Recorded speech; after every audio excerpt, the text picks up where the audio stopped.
पुरखुलूस दुआओं और मोहब्बत भरे सलाम के साथ वेलकम करती हूँ आपको अपने चैनल पर। और आज आपसे मैं शेयर कर रही हूँ पंजाबी स्टाइल चिकन करी की मज़ेदार सी रेसिपी।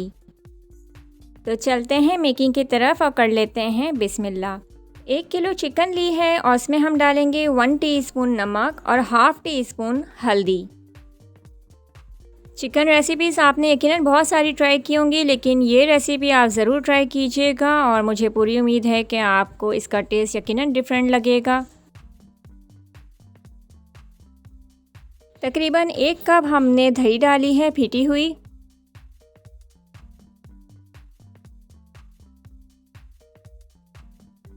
अच्छी तरह मिक्स करेंगे और तकरीबन आधे घंटे के लिए इसको हम रख देंगे। आफ्टर 30 मिनट्स हम स्टार्ट कर रहे हैं नेक्स्ट प्रोसेस। तकरीबन 1.5 चम्मच मैंने लिया है ऑयल। हल्का सा गर्म हो जाए ऑयल तो हम डालेंगे 1 टीस्पून ज़ीरा, 2 तेज़पत्ता, 2 छोटे दालचीनी के टुकड़े, 4 छोटी इलायची और 1 बड़ी इलायची, 5 से 6 लौंगे, 9 से 10 साबुत काली मिर्च।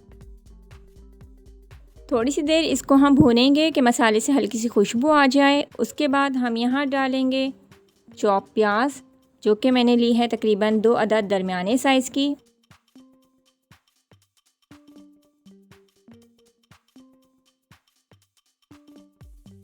प्याज को तकरीबन 1 मिनट हम भूनेंगे और जब ये हल्की सी नरम हो जाए तो हम यहाँ डाल देंगे अदरक का 1 टुकड़ा बारीक कटा हुआ और 5 से 6 साबुत लहसुन के जवे बारीक कटे हुए इसमें हम शामिल करेंगे। आप चाहें तो लहसुन अदरक का पेस्ट भी इसमें शामिल कर सकते हैं, लेकिन मैं यहाँ साबुत डाल रही हूँ, इससे जायका थोड़ा सा और अच्छा सा आ जाएगा। इसको तकरीबन हम 4 मिनट तक भूनेंगे अच्छी तरह से। प्याज लाइट पिंक हो जाए तो इसको हम निकाल लेंगे एक प्लेट में और कोशिश करेंगे कि इसके साथ ऑयल ना आए। प्याज हल्की ठंडी हो जाए तो इसको हम पीस लेंगे। 2 से 3 टेबल स्पून पानी डाल के एक पेस्ट बना लेंगे गाढ़ा सा। थर्ड प्रोसेस की तरफ चलेंगे। मैंने लिया है 1/4 ऑयल। हल्का सा गर्म हो जाए तो अनियन पेस्ट इसमें डालेंगे और 4 से 5 मिनट तक अच्छी तरह भूनेंगे।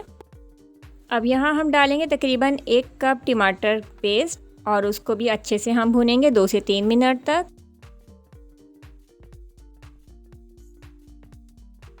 टमाटरों को भुनने के बाद अब यहाँ हम डालेंगे कुछ मसाले। लाल मिर्च पाउडर और धनिया पाउडर 1 टेबल स्पून, ज़ीरा पाउडर 1 टीस्पून। मसाला डालने के बाद इसको बहुत अच्छी तरह भूनना है कि तेल इसका सेपरेट हो जाए। तेल अलग हो जाए तो इसमें हम डालेंगे मैरिनेट हुई हुई चिकन। अच्छी तरह मिक्स करने के बाद इसको थोड़ी सी हाई फ्लेम पर हम इसको भूनेंगे तकरीबन 4 से 5 मिनट तक। कवर कर देंगे और दरमियानी आंच पर पकने के लिए रख देंगे जब तक कि दही का पानी खुश्क ना हो जाए।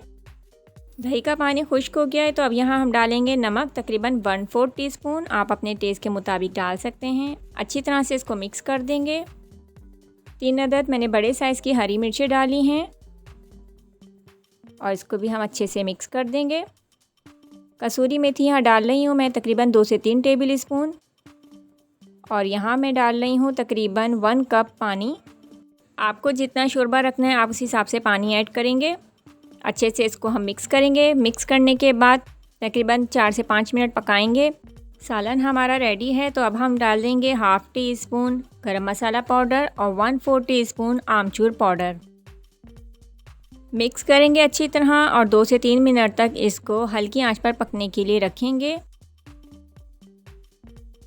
आप देख सकते हैं कि कितना ये ज़बरदस्त लुक लग रहा है इसका और ये टेस्टी भी बहुत बनती है, तो आप इसको ज़रूर ट्राई कीजिएगा। सालन हमारा तैयार है सर्विंग के लिए और सर्विंग से पहले आपको इसमें काट के डालना है बारीक कटा हरा धनिया। तो कैसी लगी आपको मेरी आज की ये रेसिपी? उम्मीद है ज़रूर पसंद आई होगी। पसंद आए तो थम्स अप दीजिए, अपने फ्रेंड्स एंड फैमिली के साथ ज़रूर शेयर कीजिए और अपना फीडबैक देना ना भूलिए। नेक्स्ट रेसिपी तक के लिए मुझे दीजिए इजाज़त। अपना रखिएगा बहुत सा ख्याल। अल्लाह हाफिज़।